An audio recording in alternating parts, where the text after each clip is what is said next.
নমস্কাৰ ডিজিটেল আসামলৈ আপোনালোক সকলোকে স্বাগতম জনাইছো সো আজিৰ এই ভিডিঅ'টিত আমি আলোচনা কৰিম NEP 2020 নেশ্যনেল এডুকেশ্যন পলিচি 2020 ৰ বিষয়ে সো বহুজনে কমেন্ট কৰিছিলে NEP ৰ ওপৰত ভিডিঅ' লাগে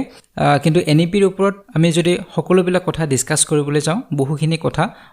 কথাই NEP ত সোমাই আছে নতুন শিক্ষা নীতিত গতিকে ইমানখিনি আমি আলোচনা নকৰো ইয়াতে আমি কেইটামান কোৱেশ্চন আমি আলোচনা কৰিম ইম্পৰ্টেন্ট কোৱেশ্চন সো যিখিনি ইম্পৰ্টেন্ট পইণ্ট হয় সেইখিনি আমি আলোচনা কৰিবলৈ চেষ্টা কৰিম কোৱেশ্চনৰ জৰিয়তে সো বাকি আপোনালোকে যদি ডিটেইলছ জানিব বিচাৰে NEP ৰ বিষয়ে গোটেইখিনি আপোনালোকে পঢ়িব বিচাৰে আপোনালোকে গুগলত সাৰ্চ কৰিলে আপোনালোকে গোটেই ডিটেইলছ পঢ়িব পাৰিব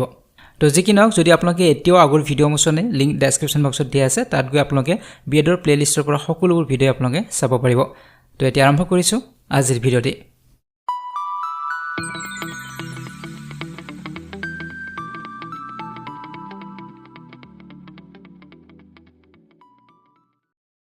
Under the chairmanship of whom Committee for Evaluation of the New Education Policy submitted its report in May 2016. So এই প্ৰশ্নত কৈছে যে 2016 চনৰ মে মাহত Committee for Evaluation of the New Education Policy এটা ৰিপৰ্ট সাবমিট কৰিছিলে আৰু এই ৰিপৰ্টটো আছিল এডুকেশ্যন পলিচিৰ ওপৰতে আছিল গতিকে এই যিখন কমিটি বনোৱা হৈছিল Committee for Evaluation of New Education Policy ৰ বাবে সো এই কমিটিখনৰ চেয়াৰম্যান কোন আছিল সো ইয়াত অপচনত আছে late Shri TSR Subramaniam doctor K Kasturi Rangan Reena Roy আৰু শ্ৰী সঞ্জয় ধোত্ৰে সো ইয়াৰ শুদ্ধ উত্তৰ হ'ব option number 1 late Shri TSR Subramaniam so তেখেত এতিয়া জীৱিত নহয় যেহেতু এখন পূৰ্বৰ কমিটি আছিল গতিকে সেই সময়ত এই কমিটিখনৰ চেয়াৰম্যান আছিল শ্ৰী TSR সুব্ৰমণিয়ান গতিকে আপোনালোকে এই নামবিলাক মনত ৰাখিব লাগিব সো এতিয়া আইছো নেক্সট কোৱেশ্চন নম্বৰ 2 লৈকে In NEP 2020, the current 10+2 system to be replaced by a new curricular structure. What is the new curricular structure? So yate koise je NEP 2020 eto mention kora hoise je 10+2 jitu system amar soli asile ba etio soli ase 10+2 10 mane class 10 loike aru +2 mane SS first year আৰু second year বুজো হয় গতিকে এই যেটো system চলি আছিল এইটো এতিয়া ৰিপ্লেস কৰা হৈছে এটো হলনি কৰা হৈছে নতুন এটা কাৰিকুলাৰ ষ্ট্ৰাকচাৰ দিয়া হৈছে গতিকে নতুন যেটো কাৰিকুলাৰ ষ্ট্ৰাকচাৰ হেতু কোনটো হয় তলত কেইটামান ষ্ট্ৰাকচাৰ দিয়া হৈছে গতিকে তলত উল্লেখ কৰা কোনটো ষ্ট্ৰাকচাৰ নতুন কাৰিকুলাৰ ষ্ট্ৰাকচাৰ হয় সো নিশ্চয় আপোনালোকে এই বিষয়ে পাইছে হেতু হৈছে অপচন নম্বৰ B 5+3+3+4 গতিকে আগৰ 10+2 যেটো সিস্টেম আছিল হেতু হলনি কৰি এতিয়া 5+3+3+4 কৰা হৈছে ইয়াতে 5 মানে প্ৰি প্ৰাইমাৰী পৰা এটা স্টাৰ্ট হ'ব কেজি এলকেজি ইউকেজি ক্লাস 1 আৰু 2 এই পাঁচটা থাকিব 5 বছৰ গতিকে এতিয়া লৰা ছোৱালী 3 বছৰ বয়সৰ পৰা স্কুলত আহিব পাৰিব কেজি এলকেজি ইউকেজি তাৰ পিছত ক্লাস 1 আৰু 2 এই টোটাল হ'ব 5 বছৰ তাৰ পিছত 3 বছৰ থাকিব 3 4 আৰু 5 তাৰ পিছত আকৌ 3 বছৰ 6 7 8 আৰু তাৰ পিছত 4 বছৰ 9 10 11 and 12 গতিকে এই নতুন ষ্ট্ৰাকচাৰটো দিয়া হৈছে গতিকে এটো আপোনালোকে মনত ৰাখিব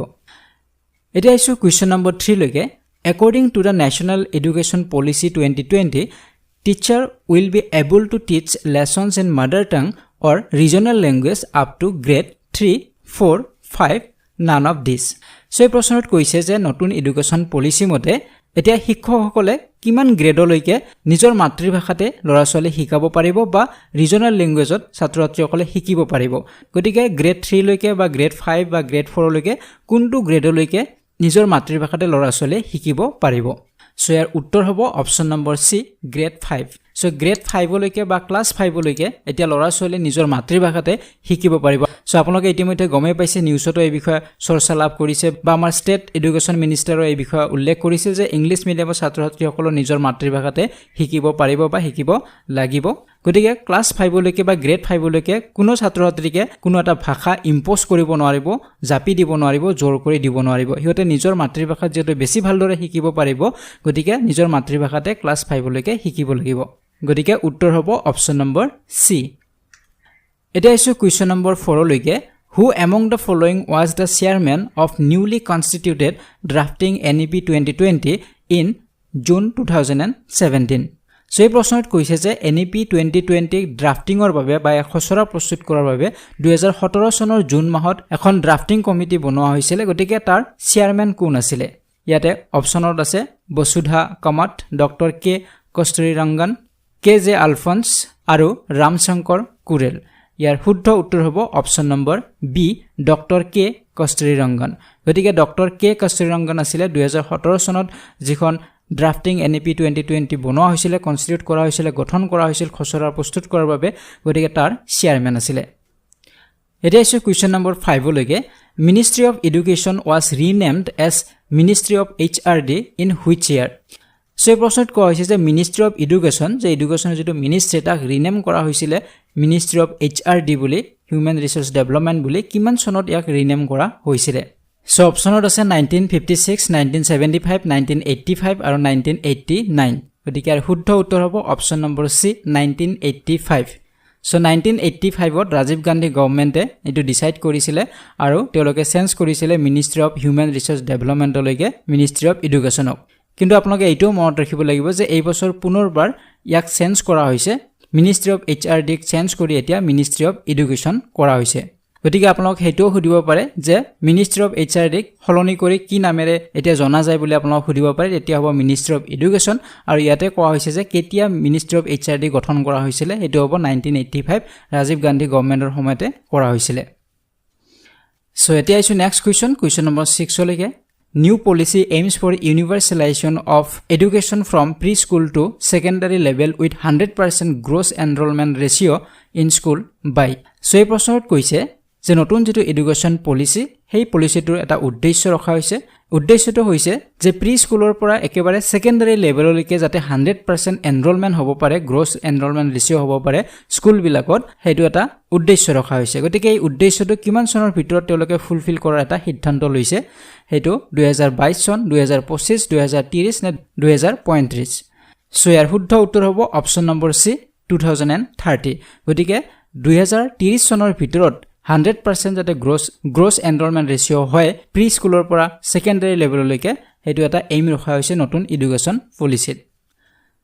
এটা আইছো নেক্সট কোৱেশ্চন নম্বৰ 7 লৈকে NEP 2020 aims to increase the gross enrollment ratio in higher education from 26.3% to 50% by which year so এই প্ৰশ্নটো আগৰ প্ৰশ্নটোৰ লগত অলপমান সিমিলাৰ হয় আগৰ প্ৰশ্নত কৈছিলে যে প্ৰি স্কুলৰ পৰা সেকেন্ডাৰী লেভেললৈকে 100% গ্ৰছ এনৰোলমেন্ট কৰা এটা উদ্দেশ্য ৰাখিছে হেতু কিমান চনৰ ভিতৰত হ'ব লাগিব 2030 চনৰ ভিতৰত তেওঁলোকে এই এইমটো ফুলফিল কৰাৰ এটা সিদ্ধান্ত লৈছে ঠিক এনেদৰে এই প্ৰশ্নত কি সুধিছে যে হায়াৰ এডুকেশ্যনৰ ক্ষেত্ৰত 2018 চনত 26.3% এনৰোলমেন্ট আছিল গ্ৰছ এনৰোলমেন্ট ৰেশিও আছিল 2018 চনত কিন্তু এই 26.3% ক ইনক্ৰিজ কৰি 50% লৈকে বঢ়াব বিচাৰিছে আৰু এটা উদ্দেশ্য ৰাখিছে যে হায়াৰ এডুকেশ্যন বা উচ্চ শিক্ষা যাতে 50% লৈকে ইনক্ৰিজ হয় তাৰ এনৰোলমেন্টটো তাৰ বাবে তেওঁলোকে এটা উদ্দেশ্য ৰাখিছে আৰু এটো কিমান চনৰ ভিতৰত ফুলফিল কৰাৰ এটা সিদ্ধান্ত লৈছে 2025 নে 2030 নে 2035 নে 2045 গতিকে ইয়াৰ উত্তৰ হ'ব অপচন নম্বৰ সি 2035 গতিকে অলপ কনফিউজন হ'ব পাৰে প্ৰি স্কুলৰ পৰা যেটো সেকেন্ডাৰী লেভেললৈকে হ'ব হেতু উদ্দেশ্য ৰখা হৈছিল 2030 ৰ ভিতৰত আৰু যেটো হায়াৰ এডুকেশ্যনৰ ক্ষেত্ৰত ৰখা হৈছিল 50% লৈকে হেতু হ'ব 2035 অপচন নম্বৰ সি হ'ব ইয়াৰ শুদ্ধ উত্তৰ এতিয়া আছে কোৱেশ্চন নম্বৰ 8 লৈকে vocational education will start in schools from the which grade that will also include internships so এই প্ৰশ্নত কৈছে যে এডুকেশ্যন সিস্টেমত এতিয়া ভোকেশনাল এডুকেশ্যনৰ ওপৰত গুৰুত্ব দিয়া হৈছে আৰু ভোকেশনাল এডুকেশ্যনো স্টাৰ্ট কৰা হ'ব গতিকে প্ৰশ্ন সুধিছে যে কিমান ক্লাছৰ পৰা বা কোনটো ক্লাছৰ পৰা ভোকেশনাল এডুকেশ্যন দিয়া হ'ব ছাত্ৰ-ছাত্ৰীসকলক ভোকেশনাল এডুকেশ্যন মানে আপোনালোকে নিশ্চয় বুজিবই পাৰিছে যে শিক্ষাৰ লগতে ছাত্ৰ-ছাত্ৰীসকল যাতে আত্মনিৰ্ভৰশীল হ'ব পাৰে তাৰ বাবে তেওঁলোক বিভিন্ন ধৰণৰ কৰ্মমুখী কিছু শিক্ষা দিয়াৰ ব্যৱস্থা কৰিব কিছু ধৰক ইলেক্ট্ৰিকৰ কাম শিকাব পাৰে চিলাইৰ কাম শিকাব পাৰে বিভিন্ন ধৰণৰ ভোকেশনাল কিছুমান কোৰ্সো শিকোৱা হ'ব গতিকে কোন ক্লাছৰ পৰা এই ভোকেশনাল এডুকেশ্যন স্টাৰ্ট হ'ব গ্ৰেড 3 গ্ৰেড 4 গ্ৰেড 5 নে গ্ৰেড 6 ইয়াৰ উত্তৰ হ'ব অপচন নম্বৰ ডি গ্ৰেড 6 গতিকে ক্লাছ 6 ৰ পৰা এটো স্টাৰ্ট কৰা হ'ব ভোকেশনাল এডুকেশ্যনো ছাত্ৰ-ছাত্ৰীসকলক দিয়া হ'ব এটা আছে কোৱেশ্চন নম্বৰ 9 লৈকে as per NEP 2020 NMM stands for so national education policy NNM বুলি উল্লেখ কৰা আছে গতিকে NMM মানে কি বুজাইছে তলত চাৰিটা অপচন দিয়া আছে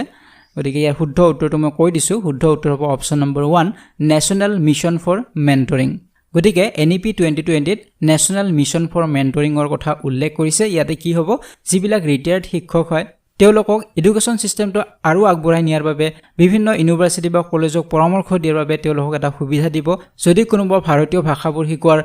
এবিলিটি আছে তেনেহলে তেওঁলোক সেই ভাষা শিকোৱাৰো এটা সুবিধা কৰি দিব গতিকে তেনে ধৰণৰ এটা পলিচি এটা লোৱা হৈছে ইয়াক কোৱা হৈছে নেশ্যনেল মিছন ফৰ মেণ্টৰিং বুলি এতিয়া আহিছো কোৱেশ্চন নম্বৰ 10 লৈকে which ministry has been renamed as the Ministry of Education so অলপ আগতে আপোনাক এই কথাখিনি মই কৈছিলো যে কোনটো মিনিষ্ট্ৰি অফ এডুকেশ্যন লৈকে ৰিনেম কৰা হৈছে পুনৰ নামকৰণ কৰা হৈছে সো অপচনত আছে ministry of commerce and industry ministry of home affairs ministry of human resource development ministry of social justice গতিকে কোনটো উত্তৰ হ'ব আপোনালোকে নিশ্চয় ধৰিব পাৰিছে উত্তৰ হ'ব option number C ministry of human resource development যাক সমুকে মিনিষ্ট্ৰি অফ HRD বুলি কোৱা হয় গতিকে পূৰ্বৰ মিনিষ্ট্ৰি অফ HRD হলনি হৈ এতিয়া মিনিষ্ট্ৰি অফ এডুকেশ্যন কৰা হৈছে সো এতিয়া আইছো আজি ভিডিঅ'টিৰ শেষৰটি প্ৰশ্ন কোৱেশ্চন নম্বৰ 11 লৈকে in July 2020 the government unveiled the new education policy to introduce several changes to the Indian education system which policy will it replace so এটা কৈছে যে 2020 চনৰ জুলাই মাহত চৰকাৰে এটা নতুন এডুকেশ্যন পলিচি এটা ইন্ট্ৰোডিউস কৰিলে সেই নতুন পলিচিটো পূৰ্বৰ কোনটো পলিচিক হলনি কৰি বনোৱা হৈছে NEP 2020 নেশ্যনেল এডুকেশ্যন পলিচি 2020 পূৰ্বতে কি নামেৰে জনা গৈছিল সেই প্ৰশ্নটো আমাক ইয়াত সুধিছে গতিকে ইয়াতে দিয়া আছে অপচনত national policy on education 1986 national policy on education 1987 national policy on education 1983 আৰু নেশ্যনেল পলিচি অন এডুকেশ্যন 1990 গতিকে উত্তৰ কোনটো হ'ব উত্তৰ হ'ব option number 1 national policy on education 1986 গতিকে 1986 ৰ নেশ্যনেল পলিচি অন এডুকেশ্যন হলনি কৰি এতিয়া NEP 2020 কৰা হৈছে নেশ্যনেল এডুকেশ্যন পলিচি 2020 বুলি আমি জানো তো আজিৰ এই ভিডিঅ'টিত আমি এইখিনি কথাই আলোচনা কৰিলো যদি ভিডিঅ'টি ভাল পাইছে লাইক আৰু শেয়াৰ কৰিব যদি চেনেলটি সাবস্ক্ৰাইব কৰা নাই তেনেহলে চেনেলটি সাবস্ক্ৰাইব কৰক আৰু কাষতে থকা বেল আইকনটিও প্ৰেছ কৰি দিব so see you in the next one thank U